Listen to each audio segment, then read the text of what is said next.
On Law Weekly today, we track some of the major legal stories of the past week. Some lawyers share their views on the moves by the Senate to enact a law to regulate social media.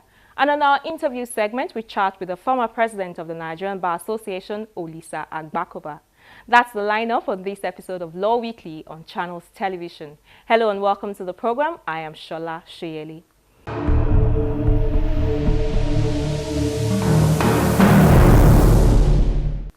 Let's begin with the moves by the Senate to enact a law which sets out heavy sanctions for people who falsely criticize public office holders and institutions. It's a move that has continued to generate serious debate, as most critics of the bill believe it's an attempt to shut down social media and gag persons who may be critical of government policies or reports on corruption involving high-ranking government officials. The President and even the Senate has, however, come out in defense of freedom of speech, but the Senate has also insisted that it would not be blackmailed by opponents of the bill. The bill, which has passed first and second reading, has now been referred to the Committees on ICT, Judiciary, Ethics and Privileges for further legislative duties. The bill, titled A Bill for an Act to Prohibit Frivolous Petitions and Other Matters Connected Therewith, is sponsored by Senator Ibinala of APC Kebbi South. The bill provides for an option of 4 million naira for persons convicted of false newspaper, radio and television statements, and 2 million naira for offenders of false phone text messages or messages on Facebook, Twitter, Instagram or WhatsApp. The bill also punishes alleged malicious intent to discredit or set the public against any person or group of persons, institutions or government. There's still some misconceptions about the bill and its intent. On Law Weekly, we sought the opinions of some lawyers on the very controversial bill.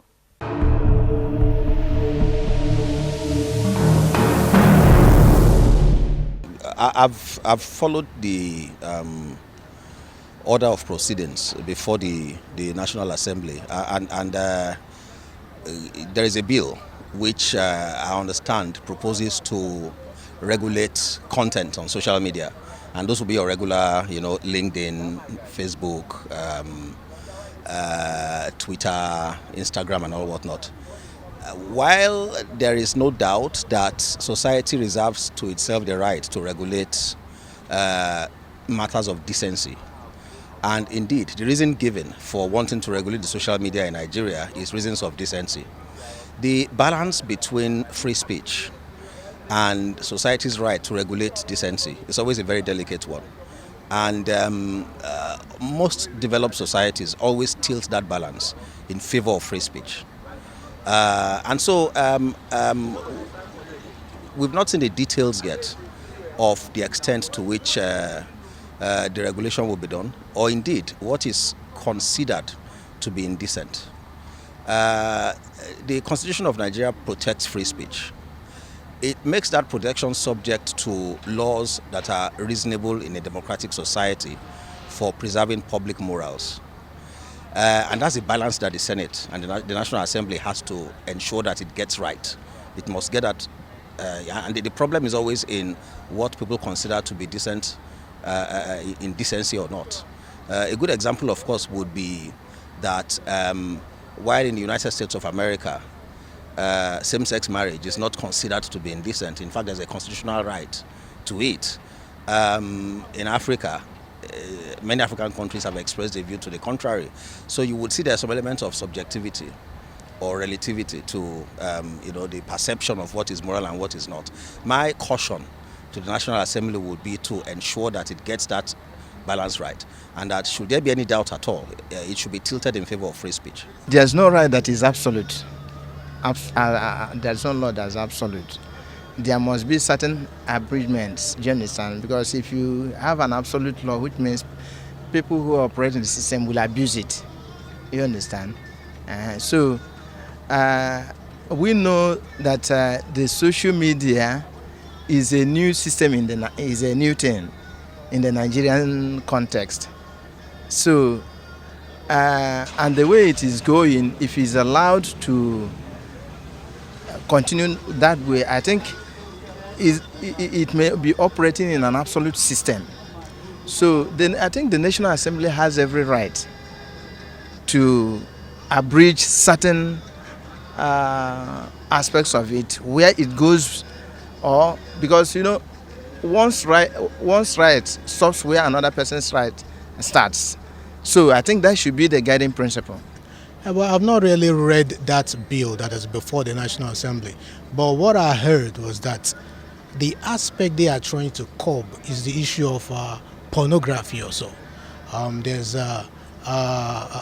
pornography is everywhere on the media, little children, those below the age of accountability can easily access it, and it's not good for for them at that age.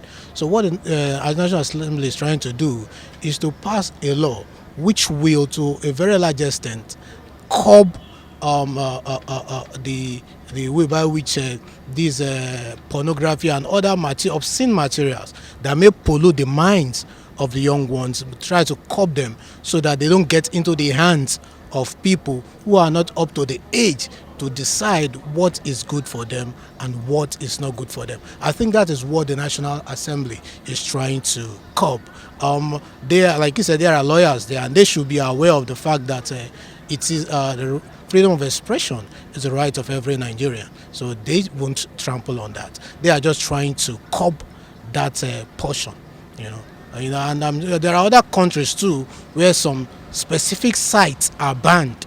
You don't access those sites in such countries, like Saudi Arabia, for example. There are some sites you don't access in those countries because they feel that those sites are not healthy for young persons and it may pollute their minds. I guess that's National Assembly is trying to toe that line. It's quite surprising that at this time that so many things are facing our country, that our senators particularly are more concerned about issues of social media and are not dealing with major problems confronting the country. However, it appears they are afraid of what they don't understand, because the concept of trying to gag social media is similar to trying to gag the media as a whole. It's an emerging form of media, and the young people are embracing it to air their views, express their thoughts, and have a voice. Now, you sit in your chamber and want to silence a majority of Nigerians, which this is the only avenue of expressing themselves. I think it's really unfortunate that that is what the Senate is considering dealing with at this time. By trying to gag social media, they are trying to limit the freedom of speech guaranteed by the Constitution. Now, this is beyond their powers. If they want to curtail the freedom of speech, they are curtailing the rights of every Nigerian. And I must warn, it will not stop here. If they successfully curb the freedom of speech, they go to other rights guaranteed by the Constitution, and it becomes a snowballing everybody. So what I believe is, if we Nigerians allow them to get away with limiting the freedom of speech guaranteed by the Constitution, then we are in for something we don't understand at all. It's the beginning of many things that they do under the guise of making bills, forming laws. You can't be afraid of people expressing themselves. You can't.